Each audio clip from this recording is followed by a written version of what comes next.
À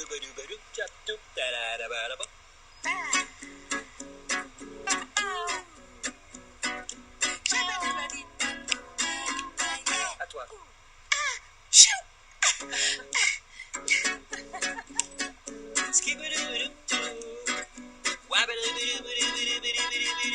À toi. Oh.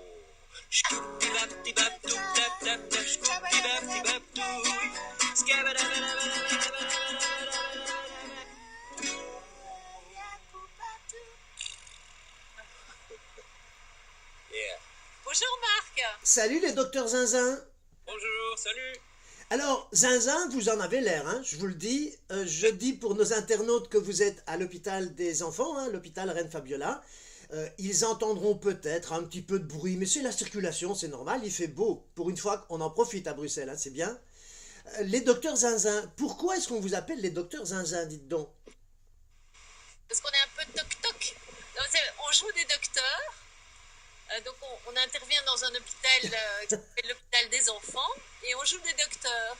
Et comme on joue des docteurs un peu spéciaux, on a tous un nom particulier. Donc par exemple, moi je m'appelle docteur Carabistouille. Ah, ça va faire plaisir à un certain Emmanuel Macron, le nom Carabistouille. Hein. Ah bon? Il aime bien, oui, il aime bien. À côté? Ouais. Et Zinzin. Alors, Zinzin, Carabistouille, et on a mal entendu le nom de celle de votre droite. Aglagla. Ah, c'est vous, Aglagla. Vous avez des noms de dingue, hein, je vous le dis, j'adore. Il y a comme Madame Rondelle, Madame Prout, il y a Rondelle et Bartok, de mémoire, c'est ça? oui, c'est ça, oui, entre autres. Oui. Vous êtes combien? En tout, vous êtes combien? On est 12. 12 clowns. 12 clowns, 12 apôtres chez les plus sérieux, 12 clowns chez les enfants, ça doit les faire beaucoup plus rire. C'est un métier extraordinaire que vous faites, votre travail est dingue. Vous remettez du sourire sur le visage des enfants malades à l'hôpital. Enfin, c'est magique, racontez-nous ça un petit peu. Oui, c'est une aventure en fait. C'est une aventure d'accompagnement. En fait, j'aime bien ce mot parce que ça présente vraiment l'idée qu'on arrive devant une porte à l'hôpital, il y a un enfant qui vit quelque chose de difficile avec sa famille et qu'on va proposer quelque chose. On ne cherche absolument pas à tout prix le rire parce que ce serait vraiment avoir un objectif qui tiendrait pas compte en fait de comment une traversée peut être difficile quand on a une maladie grave par exemple. Bien sûr. Donc, on ne cherche absolument pas le rire à tout prix. Le rire peut surgir parce qu'on est des personnages. Par contre, ce qu'on cherche, c'est à entrer en relation et essayer d'établir une relation de complicité pour jouer ensemble. Donc, il y a vraiment cette idée d'être dans un lien qui suscite le désir de jouer. Et chez les enfants, en fait, c'est une ressource première, le jeu. C'est vraiment comme ça que l'enfant est en lien au monde. Il a envie de jouer, il a un appétit, une curiosité, un élan de vie. Et effectivement, le fait de tomber malade, surtout si c'est très grave, peut lui donner le sentiment en fait, qu'il n'a plus tellement le droit en fait, d'être comme ça. Il doit être sage, accepter des traitements douloureux. Il y a d'ailleurs aussi sa famille autour de lui qui peut l'inquiéter fort, puisque Bien sûr. quand il y a une annonce de diagnostic sévère, forcément les parents traversent des moments très difficiles et c'est même chaotique et cataclysmique pour certains. Donc l'enfant il est dans un contexte très déstabilisant et ça dépend aussi évidemment de son âge. Et donc ce qu'on essaye de faire nous c'est de proposer quelque chose qui soit de l'ordre de qu'est-ce qui sera possible dans le fait de se rencontrer. Donc c'est vraiment offrir un espace de relation, de rencontre dans lequel le jeu et les ressources de l'enfant peuvent se manifester. D'ailleurs ça me touche toujours très fort quand on joue pour la première fois avec un enfant qui est arrivé par exemple dans le service de cancérologie et que voilà, c'est des premières rencontres et que les parents voient leur enfant rire, souvent ils sont très émus parce que la vie reprend en fait, alors qu'on a l'impression tout à coup qu'on on est rentré dans un tunnel tout sombre, tout noir, très difficile à traverser, ben que quand même, la vie est quand même toujours bien là. Donc ça give la possibilité d'être dans l'espoir et d'être ici et maintenant. Voilà, ce qu'on essaye de faire. C'est pas toujours facile. Non, j'imagine bien. Ce qui est étonnant et ce qui peut étonner les internautes, comme moi, ça m'a étonné lorsque j'ai lu certains témoignages de médecins, de professionnels, eux disent que vous êtes, et soulignent le fait que vous êtes vraiment des médicaments, enfin que vous êtes en tout cas partie intégrante des soins. C'est vachement important ça quand même. Ça veut dire que vous avez un pouvoir, vous êtes des médicaments un peu zinzin, mais des médicaments quand même. Bah, ce qui est important, c'est que nous, on ne cherche pas la guérison, on ne cherche pas la thérapie. Je dis toujours, on est une goutte d'eau qui tombe dans l'océan des soins. Et comme disait ma collègue ici présente, et les gouttes d'eau, ça fait des petites vagues. Donc, on est vraiment partie intégrante de tout un ensemble. C'est les infirmiers, les infirmières, même les personnes qui nettoient, tout ça. On intègre tout dans notre jeu. Donc, c'est pas juste deux clowns et le reste. Quand on est avec l'enfant, c'est effectivement on est toujours en duo. Mhm. C'est pas un duo, s'il y a un enfant, c'est un trio. S'il y a un parent, c'est un quatuor. S'il y a une infirmière qui arrive, c'est un quintet, un sextet, un huittet. C'est de l'impro constante en fait. Vous êtes des rois de l'impro. C'est de l'improvisation constante. C'est de l'impro, oui. C'est de l'impro, mais on a quand même des running gags, mais en grande partie, c'est de l'impro. On s'adapte tout à fait. Quand on entre dans la chambre, d'abord, on demande toujours la permission, hein, on ne s'impose pas. Et quand on entre dans la chambre, il y a comme des radars qui scrutent la chambre, qui regardent l'état dans lequel est l'enfant, comment sont les parents, est-ce qu'il y a une machine qui fait bip, bip, bip, et tout ça, on intègre et on réagit par rapport à ça. Donc, c'est vraiment un moment surtout sentir ce qui se passe, sentir ce qu'il y a dans la chambre et sentir ce qu'on peut donner aussi, ce qu'on peut partager. Alors, on viendra vous rencontrer avec Clic Info le 29 mai au Théâtre Royal du Parc, qui est magnifique d'ailleurs, parce que vous avez du bol, hein. Fêtez vos 25 ans, vous ne les faites pas d'ailleurs, hein. Tous, c'est marrant. Mais fêter vos 25 ans dans un endroit pareil, c'est magique. Kids Care, c'est donc une émanation, une ASBL qui est une émanation de l'hôpital Reine Fabiola, c'est ça, pour les enfants. 25 ans que vous travaillez et j'ai vu que j'ai lu dans votre dossier de presse, mais c'est pour ça que je serais ravi de venir vous voir en vrai, mais on voulait montrer à nos internautes ce que vous faites pour les amener le 29 au théâtre, mais j'ai lu dans votre dossier de presse que vous transmettez aussi votre savoir et surtout votre savoir-faire, j'imagine, à des novices, à des gens qui vont apprendre à vous succéder peut-être plus tard ou aller essaimer autour de vous. C'est important de transmettre aussi ce métier un peu magique quand même qu'est d'être un docteur zinzin. Oui, moi j'avais envie qu'on fasse une petite, avant d'entrer sur ce sujet-là, un tout petit peu parler de ce que c'est que l'état clownesque, parce que... Oui, c'est une bonne idée. Je vais répondre à votre question, mais j'avais envie que Sophie, qui s'appelle la Glagla, parle un peu de l'état du clown. On précise que vous êtes costumé et quand vous entrez dans la chambre d'un enfant, vous avez un costume, un nez rouge, des perruques, vous êtes des vrais clowns, quoi. Hein. Voilà.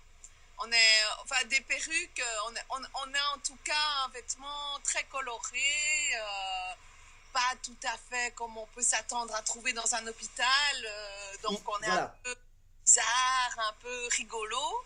Zinzin, quoi. Voilà, un peu zinzin. Et c'est vrai que quand on entre dans un service, on est souvent à quatre, on entre souvent en musique, dans une gaieté, et donc déjà ça change l'atmosphère sonore et souvent les gens sourient. Et donc, grâce à l'état clownesque, alors qu'est-ce que c'est l'état clownesque? On est tous des clowns qu'on dit professionnels. Mm-hmm. Donc, on a appris à trouver des humeurs en soi, hein, qui sont généralement ici à l'hôpital, qu'on développe dans la joie et l'ouverture, et qui sont contagieuses et qui amènent du jeu.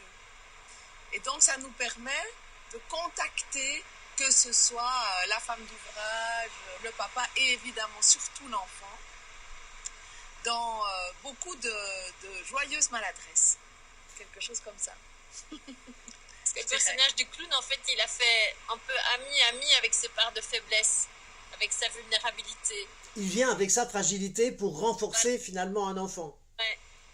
Et évidemment, dans la rencontre avec l'enfant, ben, ça clique, cette fragilité, parce que l'enfant, souvent, il est quand même regardé par les adultes, par le monde des adultes, comme un être fragile, vulnérable, et s'il est malade, il l'est encore plus. Bien sûr. Donc, pouvoir rencontrer quelqu'un qui se présente sous son aspect vulnérable et fragile, c'est vraiment une grande force, je crois, de la proposition qu'on essaye d'amener à l'hôpital, c'est de pouvoir se rencontrer sur base, non pas de ce qu'on voudrait paraître socialement, mais plutôt sur base de ce qu'on essaye plutôt de cacher toujours aux autres. Alors j'imagine qu'il y a... Être maladroit, oser rater, et pouvoir en rire, et rire Ça de les fait soi. rire, oui. Ouais. C'est ça le privilège du clown, c'est de pouvoir tout rater, mais magistralement, quoi. Dans un environnement où tout est millimétré, Cadré, oui. petit, cadré, il y a beaucoup de technologie, en fait des machines. Les infirmières sont souvent stressées parce qu'elles n'ont pas assez de temps, donc le clown vient là-dedans un peu comme dans un jeu de qui, quoi. Vous êtes les seuls docteurs qui pouvaient vous permettre de tout rater, de faire que des boulettes, alors que les vrais, eux, ils peuvent pas. Donc c'est quand même un avantage. Au mieux, oui. Et on est aussi les seuls docteurs auxquels les enfants ont le droit de dire sort. Oui. Ouais. Ça, Vous c'est ne sympa. On Casse-toi. rentre à reculons ou à quatre pattes ou en léchant le plancher. Ouais. Alors, avant... Parce que ce qu'on peut faire aussi, et ça c'est vraiment, je crois, une caractéristique qu'on recherche dans le lien, c'est de mettre l'enfant en position de créateur et même de maître du jeu. Mhm. À un moment donné, c'est lui qui devient celui qui peut dire « Assieds-toi, ouvre ta bouche, maintenant tu vas prendre ce médicament. » Vous voyez, C'est lui le patron. possibilité de jouer des choses dont ils ont besoin, de prendre distance. Voilà, les enfants, ils grandissent comme ça, ils jouent ce qui leur arrive. Quand ils vont à l'école, ils jouent maîtresse. Quand ils vont, enfin voilà, ils jouent leur vie, ils jouent les événements de leur vie. Et donc à l'hôpital, ils ont besoin aussi de jouer les événements. Il y a beaucoup d'enfants qui veulent nous faire mourir parce que voilà, il y a un climat quand même qui tourne un peu autour de la souffrance. C'est évident, oui. Donc ils jouent beaucoup à nous faire mourir, ils jouent à nous faire des piqûres, ils jouent à nous imposer des choses, ils jouent à nous faire taire, ils jouent à... Ils se vengent un peu. Ben, en tous les cas, il y a la possibilité avec nous de rejouer des choses. Bien sûr, ce qui est clair, c'est qu'on a posé que c'était pour rire, hein, puisque Bien sûr. il y a ce canevas qui est propre à l'improvisation clunesque qui fait que c'est clair pour les enfants qu'on est en train de faire pour du faux. Mais c'est pas pour du vrai. Et donc, si jamais ça glissait sur quelque chose qu'on sent qui n'est plus tout à fait dans le cadre de ce que nous, on estime être une limite, bah alors on l'exprime, on dit « Ah, mais attends, là, on va mettre un coussin parce qu'on ne veut pas vraiment se faire mal. » Et donc, s'il doit faire une piqûre, et bien, par exemple, il fait la piqûre dans le coussin. Ou s'il est fâché et qu'il a besoin de donner des coups de poing, ben on propose de faire un ralenti. Vous voyez ? Ah oui, c'est sympa ça, oui. Mais on va mettre une grande distance entre nous deux. Et toi, quand tu vas faire le coup de poing, moi, je vais le recevoir. Bon, on n'explique pas nécessairement, mais par le jeu, en fait... Ils comprennent très bien.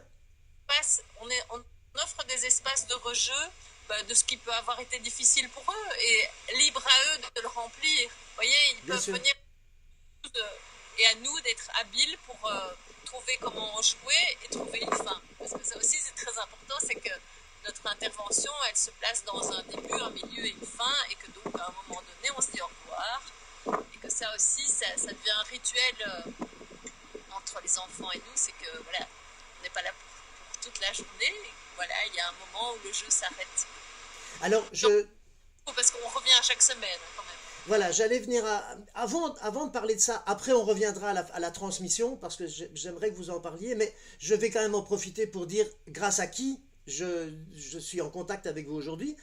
À l'origine, en dehors de Jean-Claude qui m'a mis en contact avec vous, qui est compagnon d'une des docteurs Zinzin. Elle est là d'ailleurs, la compagne de Jean-Claude? Ah, voilà. Oh, ben voilà, c'est Aglagla, c'est ça? Voilà. Alors, en dehors de Jean-Claude, que je remercie, il y a le petit Charlie, qui a 3 ans et demi, que j'ai vu pour la première fois, qui est le fils d'un couple d'amis, qui a 3 ans et demi, que j'ai vu ce week-end, le week-end dernier, et qui a vécu des choses pas drôles à l'hôpital, qui est en rémission, et que j'avais trouvé extraordinaire de force, de maturité et de luminosité aussi. Et c'est comme ça que ça m'est venu, j'ai repensé aux cliniques clowns, aux nez rouges qui vous ont pas précédé et qui ont été avec vous dans ce travail finalement depuis très longtemps. Et vous, je ne vous connaissais pas et le hasard vous met sur ma route 3 4 jours après. Donc c'est à Charlie que je dois et que nous devons nous rencontrer aujourd'hui et dans 10 jours. Je voulais le dire. Il y a des enfants auxquels vous vous attachez, j'imagine, parce que vous les voyez un certain temps. Malheureusement, quand c'est dans des services d'oncologie, il arrive que vous en voyez longtemps, que parfois vous en perdiez aussi, j'imagine, que vous en voyez partir aussi parce qu'ils sont en rémission et qu'ils vont pouvoir retourner dans la vraie vie. Comment est-ce qu'un docteur Zinzin vit tout ça? Ça a un cœur quand même, un docteur Zinzin, non? Ça ne doit pas toujours être drôle. Comment vous Bien faites pour sûr. résister? C'est un métier, je trouve que c'est un métier qui a énormément à voir avec le sens profond de la vie. Mhm.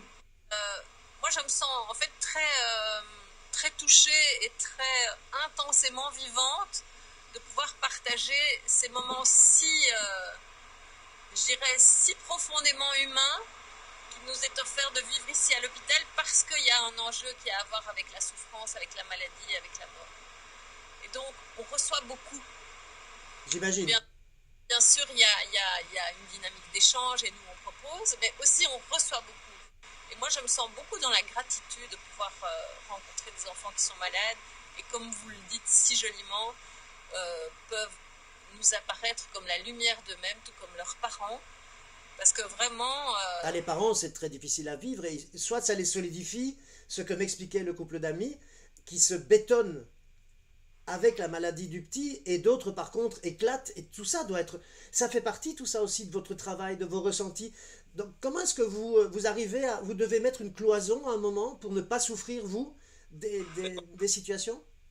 On ne peut pas mettre une cloison parce que nous, on travaille dans un rapport qui est direct et qui est humain. Donc si on met une cloison... Oui, ça ne marchera pas. Mais ce qui nous aide énormément, c'est le fait qu'on est en costume de clown et que ça installe un rapport qui est tout à fait différent que le rapport « Ah, t'es malade, c'est terrible ». On est dans un autre univers. Je crois que les clowns créent cet univers qui fait une espèce de contact avec la vie qui revient sous une autre forme. C'est plus concentré sur la maladie, sur l'attente d'un diagnostic. C'est la vie qui revient, des bulles, des chansons, de la magie, des rires. Ça vous enrichit tous, en fait, finalement. Pardon? Ça vous enrichit tous, finalement, tous les 12. Enrichit énormément, énormément, vraiment. Et on a la grande chance, je veux dire, d'avoir la mission en tant que clown. C'est ça notre travail dans l'hôpital. De trouver cet espace de vie avec l'enfant. Et souvent, l'enfant, c'est lui qui nous l'offre, en fait. Donc, dès qu'on le trouve, on l'échange avec lui dans les moments même les plus difficiles. Et puis, grâce au clown, comme disait donc Patrick, au nez,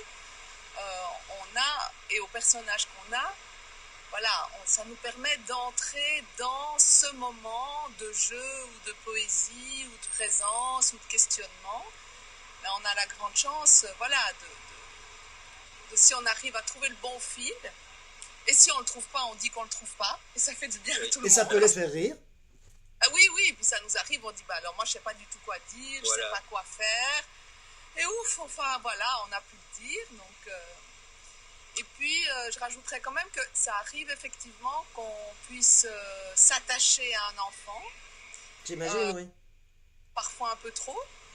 Et alors, on est aidé par toutes sortes de choses. D'abord, on est une équipe, donc on tourne. Déjà, entre vous, vous pouvez en parler, vous soutenir, ou vous mettre en garde.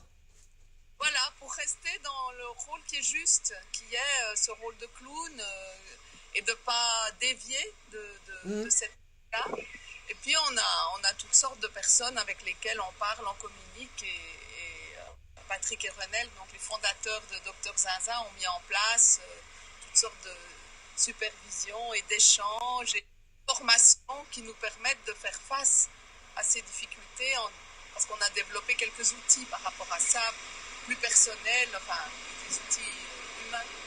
Alors là, on vous voit à l'hôpital, dans le parc, dans le jardin.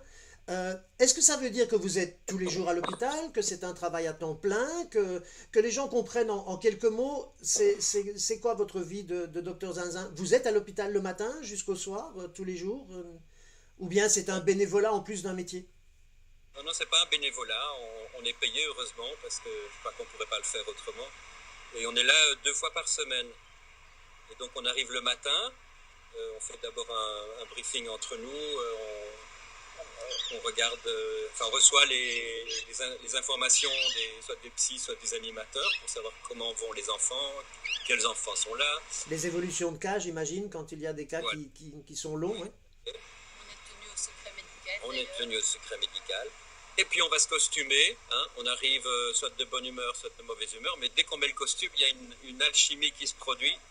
Et voilà, on tombe dans l'état de clown et on y va. C'est une Donc ça, alter-chimie, en fait. Vous vous alter-chimisez tous les jours, c'est pas mal. Ça, en oui. fait. Alors, la transmission, avant tout, avant qu'on parle de cette formation que vous donnez, ou que vous offrez, je sais pas comment, que vous dispensez, euh, est-ce qu'il est déjà arrivé, ou est-ce que vous rêvez qu'un jour, si ce n'est pas encore arrivé, un enfant pour qui vous avez docteur zinzinisé vous dise qu'il a envie ou qu'il veut devenir un docteur zinzin, et est-ce qu'un jour il y en a un qui l'est devenu? Ou est-ce que ça vous est déjà arrivé que ça soit peut-être vraiment possible en vrai? C'est pas encore arrivé. Vous aimeriez? Parmi les personnes avec qui on a gardé un contact, il y a une jeune fille qui a 25 ans aujourd'hui, qu'on a beaucoup connue ici à l'hôpital parce qu'elle a eu un trajet très très très long de santé. Et elle suit une formation d'art thérapeute, Ah oui, c'est génial ça aussi.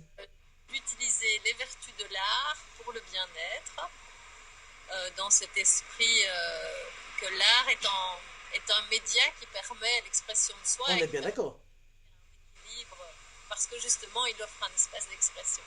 Pour vous, c'est valorisant, ça, c'est agréable à découvrir après que c'est une sorte de prolongement finalement. Très fort et ça me touche fort qu'elle ait eu envie de faire ça, oui, vraiment très très fort. Et on est régulièrement en contact. Elle viendra d'ailleurs témoigner à la soirée du 29, elle sera sur scène pour... Bah, vous me la présenterez, on parlera avec elle. Et alors, pour ce qui est des clowns qui viennent rejoindre notre équipe, effectivement, on donne une formation. On n'appelle pas ça dire une formation, on propose une immersion Oui. où on accompagne les personnes qui viennent rejoindre notre équipe, qui sont déjà des clowns professionnels, dans le but de partager nos outils, de familiariser avec l'univers de l'hôpital, de pouvoir sentir quelle philosophie de travail on a essayé d'imprégner à notre équipe et aussi quelles valeurs nous habitent, parce qu'en fait on a défini des valeurs pour notre travail et notre philosophie qui sont d'être dans la créativité, mais pas que dans la créativité, aussi dans l'accompagnement. C'est une des choses que je disais au début, l'accompagnement de l'enfant, donc accepter qu'on va cheminer ensemble et qu'on ne sait pas vraiment vers où on va. C'est pas un artiste qui donne un spectacle, c'est vraiment un partage. C'est un partage. Et la troisième valeur, c'est la bienveillance. Voilà, on pense vraiment que c'est important de bien enraciner sa motivation dans l'idée d'être utile à l'autre. Alors, le 29, c'est dans pas très longtemps. Vous nous expliquez en 2 mots la soirée. Je sais que vous serez tous là pour accueillir tout le monde. On rappelle à nos internautes qu'il y a des places à 30 euros, à 50 euros, je ne sais plus exactement. Il faudra qu'ils regardent en dessous, là, c'est marqué. Mais donc, vous serez là pour accueillir. Après, ils pourront dîner en marchant. C'est toujours un peu bizarre, les walking dinner, mais jamais très bien compris comment on dîne en marchant. Mais c'est quand même sympa et convivial. Mais il y a un spectacle qui s'appelle Chaplin. Vous nous racontez la soirée en quelques mots? Ah, lui, je connais. C'est Charlie Chaplin. Alors, c'est quoi Chaplin? Le directeur du parc a mis en scène la vie de Charlie Chaplin. C'est les amis de l'UDERF, qui s'appellent aussi Kids Care, qui ont décidé de nous offrir cette représentation pour nos 25 ans, dans le but de nous aider à récolter les fonds nécessaires à notre activité. Parce que ça, par contre, autant ce travail est passionnant et me nourrit infiniment, autant la recherche de fonds indispensables à ce travail est quelque chose qui n'est pas facile et qui demande beaucoup d'investissement. Bien sûr. Et donc on espère de tout cœur que cette soirée permettra d'offrir beaucoup d'éclat de rire à l'hôpital. Donc vous serez là, les gens pourront vous rencontrer tous. Après aussi, je suppose qu'après le spectacle, vous serez avec tout le monde et vous allez les rencontrer, etc. Donc ils vont s'amuser, parce que vous avez décidé, je suppose, d'être très drôle ce jour-là, j'imagine. On va faire l'accueil d'une manière un peu spéciale. Clownesque.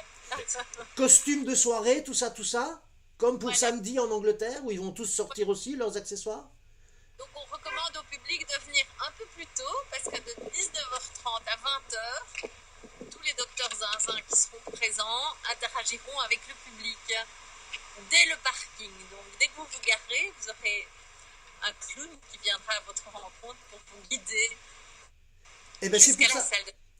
D'une inefficacité assurée. Oui, oui, pas de problème. Alors c'est génial. C'est pour ça qu'on a voulu réagir vite, parce qu'il ne reste pas beaucoup de temps avant le 29, qu'on leur dit de partager, de partager votre interview, de partager l'article sur leur page de réseau, avec leurs voisins de tram, de métro, d'avion, on s'en fout, mais qu'ils en parlent à un maximum de gens, parce qu'il faut que vous soyez nombreux. Nous, on sera là, on vous présentera mieux après, mais on voulait avoir vraiment une rencontre avec vous grâce à la technologie du 21e siècle, ce qui est tout de même bien pratique. Et là, on vous présentera plus en détail après. Oui, c'est ça, devant nos téléphones, mais c'est quand même, hein, c'est quand même formidable. Est-ce que vous utilisez parfois la technologie? Ça me vient là comme ça, comme question. Est-ce qu'il y a des enfants qui sont isolés, par exemple, dans une chambre bulle, et que vous interagissez par un écran parce que vous ne pouvez pas l'approcher? Vraiment confiance, et dans les chambres bulles, même si les enfants sont en isolement stérile, parce qu'on a aussi une formation très stricte à l'hygiène, un de nous peut rentrer en relation dans la chambre avec l'enfant. Et ça, Donc, pour eux, c'est des moments géniaux. Costumé avec un masque, des gants, un chapeau, un costume stérile, mais ça nous est autorisé par les responsables médicaux de rentrer dans la chambre. Et puis, parce que donc nous, on rencontre des enfants de 1 jour à 18 ans à peu près. Mhm. Parfois un tout petit peu plus âgés s'ils suivent encore un traitement. Donc, il y a quand même entre 1 jour et 18 ans des tranches d'âge où être sur son téléphone ou une PlayStation ou une tablette, ça a un certain intérêt. C'est sûr. Voilà. Donc, en tant que clown, nous développons la capacité d'entrer dans les jeux, d'éteindre les télévisions, Alors les là, téléphones à Si je peux distance. donner un exemple d'extinction de la télévision, il y a toujours une télécommande. Donc on prend la télécommande, on appelle Georges, tip, tip, tip sur la télécommande de la télévision. Hein. Et on a le pouce sur le bouton off de la télé. Et tac. Georges, s'il te plaît, tu peux couper la télé, s'il te plaît? On pousse sur le bouton de la télécommande off et par magie, Georges a éteint la télévision. Merci Georges, salut. Alors, dernière question pour conclure pour aujourd'hui, parce qu'on pourrait rester 1 heure, c'est super agréable et puis intéressant, mais c'était intéressant ce que Aglagla disait, jusque 18 ans, voire plus, à partir de quand ils sont ados, 16, 17, 18, qui sont grognons, machin, hein, est-ce qu'ils se laissent quand même encore approcher par le clown? Et est-ce que vous arrivez quand même encore à tricoter, à aller chercher ces jeux, ce qui reste de l'enfant, et pas de l'ado chiant et con, comme ils sont tous chiants et cons, et comme on l'a tous été? Vous arrivez à garder ce petit... Tous ce petit étaient des côté? petits homards en transformation, sans carapace. Voilà, Non, on mais- a tous été. Par exemple, Oui. donc Ce c'est matin. sûr que c'est voilà. Ouais. Parfois on n'y arrive pas, parfois ils ne veulent pas, hein, ça arrive.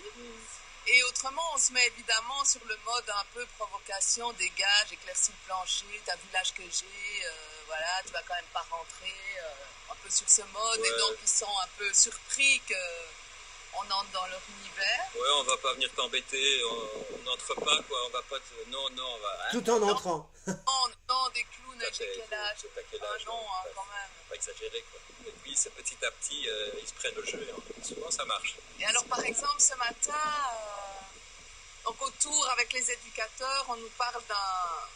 Quel âge il avait exactement? 14, 15.